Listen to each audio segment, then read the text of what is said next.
हाय दोस्तों, अखिलेश टेक्निकल गुरु क्लासेस में आपका स्वागत है। और अगर अभी तक आपने मेरे YouTube चैनल को सब्सक्राइब नहीं किया है तो कृपया ज्यादा से ज्यादा सब्सक्राइब करें। धन्यवाद। तो आइए आज की क्लास को शुरू करते हैं। तो दोस्तों, आज की जो क्लास होने वाली है, जैसे कि पिछला क्लास मेरा जो था वो कीबोर्ड से रिलेटेड था और कीबोर्ड के कुछ कीज के बारे में हमने चर्चा किया भी था, कुछ कीज मेरा बाकी भी रह गया था। तो आज उसी छूटे हुए कीज के बारे में हम क्लास देने वाले हैं। तो दोस्तों, जैसे कि आप लोगों को पता ही होगा कि पिछले क्लास जो कीबोर्ड का मेरा रहा था, जिसमें हमने बैक स्पेस कीज तक बातें कर लिया था, आज हम उससे आगे की कीज के बारे में बातें करते हैं। तो दोस्तों, आज का जो पहला कीज है वो है डिलीट की, जिसको हमने पिछले क्लास में नहीं बताया था। तो डिलीट की का यूज क्या होगा? तो दोस्तों, देख रहे हैं आप लोग भी कि डिलीट की का जो यहाँ पर डिफिनेशन है वो आपके सामने में है कि कंप्यूटर स्क्रीन पर कर्सर कर्सर पर या उसके दाईं ओर स्थित टेक्स्ट कैरेक्टर को हटाने के लिए इस्तेमाल की जाने वाली कीबोर्ड की डिलीट दबाने से वर्तमान में हाईलाइट किया गया टेक्स्ट, इमेज या इमेज का समूह भी मिट जाता है। डिलीट की कर्सर के दाईं ओर के कैरेक्टर को हटाती है, यानी कि आप बोल सकते हैं कि डिलीट की का यूज आप कर्सर के दाएं भाग के लेटर या स्पेस को हटाने के लिए कर सकते हैं। तो दोस्तों, डिलीट की के बाद में हम अब बात करेंगे शिफ्ट की का यूज क्या है। तो दोस्तों, शिफ्ट की का यूज आप यहां देख रहे होंगे कि आपके सामने में शिफ्ट की का डिफिनीशन दी गई है, जो है शिफ्ट की कीबोर्ड पर एक संशोधन कुंजी है जिसका उपयोग बड़े अक्षरों और अन्य वैकल्पिक ऊपरी वर्णों को टाइप करने के लिए किया जाता है। आमतौर पर दो शिफ्ट कीज होती है जो होम रो के नीचे वाली पंक्ति के बाएं और दाएं तरफ होती है। अब हम बोल सकते हैं कि शिफ्ट की का जो यूज है वो है सामान्यतः लेटर की के निचले भाग में भी टाइप होता है। जब आप शिफ्ट की का प्रयोग किसी अन्य की के साथ करते हैं तो लेटर ऊपरी भाग में टाइप होता है। जब आप कैप्स ध्यान रखिएगा कि जब आप कैप्स लॉक की को ऑन अर्थात चालू रखते हैं तो कार्य क्या हो जाएगा? उल्टा हो जाएगा। तो दोस्तों, अब शिफ्ट की के बाद में हम चर्चा करते हैं यहाँ पर होम की के बारे में। तो होम की क्या होता है? तो चलिए दोस्तों, होम की का डिफिनेशन जो आपके खुली हुई आंखों के सामने आ चुकी है। तो आप देख रहे हैं यहाँ पर कि होम कुंजी आमतौर पर डेस्कटॉप और लैपटॉप कीबोर्ड पर पाई जाती है। कुंजी का एंड कुंजी के विपरीत प्रभाव होता है।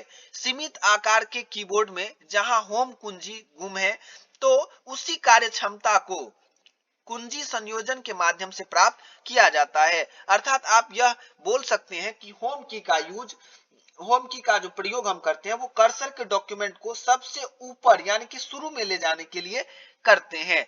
अब इसके बाद में हम चर्चा करेंगे कि होम की के बाद में मेरा नेक्स्ट की जो है वो है एंड की। तो एंड की का यूज कहां होता है?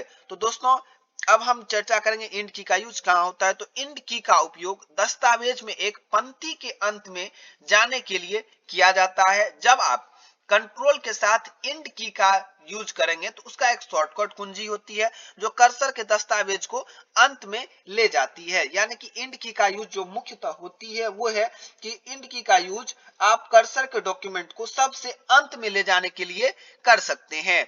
अब इसके बाद में हम बात करेंगे कि कुछ और भी कीज मेरा है जिस पर हम चर्चा करते हैं, वो है उसके बाद में स्पेस की। यानी कि स्पेस की नाम से ही है कि जब हमको स्पेस डालना है। फिर भी हम इसकी जो डिफिनेशन है उस पर चर्चा करते हैं, जो है स्पेस बार, जिसे स्पेस बार या स्पेस की भी कहा जाता है। कंप्यूटर कीबोर्ड पर सबसे ज्यादा इस्तेमाल की जाने वाली की में से एक है। इसका इस्तेमाल टाइप की जा रही चीज में स्पेस डालने के लिए किया जाता है। यह ज्यादातर मानक कीबोर्ड लेआउट के निचले हिस्से में होता है। तो जी हाँ, यह कीबोर्ड के निचले हिस्सा में पाए जाने वाली सबसे चौड़ी कीज होती है जिसे हम स्पेस की कहते हैं।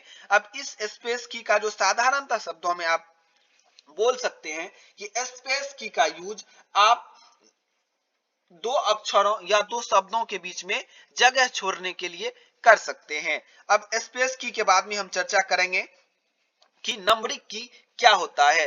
तो जी हाँ दोस्तों, नंबरिंग की भी आपके सामने में आ चुकी है। तो नंबरिंग की न्यूमेरिक कीपैड कंप्यूटर कीबोर्ड के एक हिस्से को संदर्भित करता है जिसमें कैलकुलेटर की तरह 0 से 9 तक की संख्या वाली कुंजी होती है, जिसे हम क्या बोलते हैं, जिन्हें न्यूमेरिक कुंजियां कहा जाता है। यह आपको संख्या को तेजी से दर्ज करने में सक्षम बनाता है।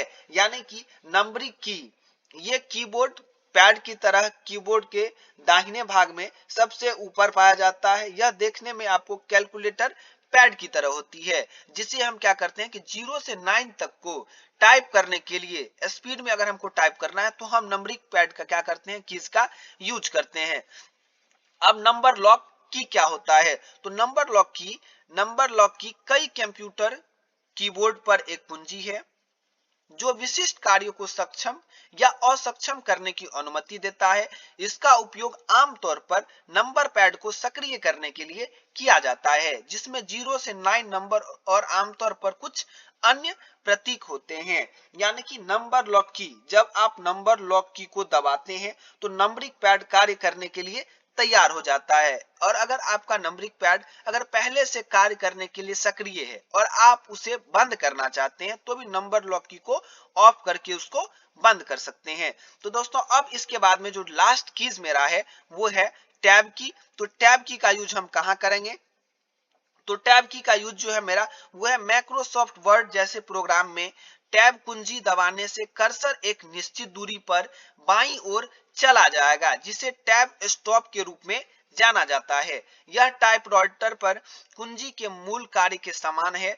यदि कर्सर किसी शब्द से पहले है तो आप शब्द को एक वैध दूरी पर दाईं ओर धकेल देंगे। तो दोस्तों आज की क्लास में हमने कीबोर्ड से रिलेटेड जितने सारे स्किल्स थे हमने सारे के ऊपर में चर्चा कर लिए हैं। तो हम आशा करते हैं कि आप लोगों को मेरा यह कीबोर्ड की संपूर्ण जानकारी बहुत ही अच्छी लगी होगी। तो दोस्तों अगर आपको हमारी क्लास अच्छी लगती है तो आप भी मेरे इस YouTube चैनल को ज्यादा से ज्यादा शेयर करिए, सब्सक्राइब करिए और बेल आइकन को प्रेस कर दीजिए ताकि मेरे YouTube चैनल पर जो लेटेस्ट वीडियोस हम जैसे ही अपने YouTube चैनल पर शेयर करेंगे तो सबसे पहले आपके मोबाइल पर नोटिफिकेशन पहुंच जाए। तो दोस्तों आज की क्लास में बस इतना ही, मिलते हैं नेक्स्ट क्लास में।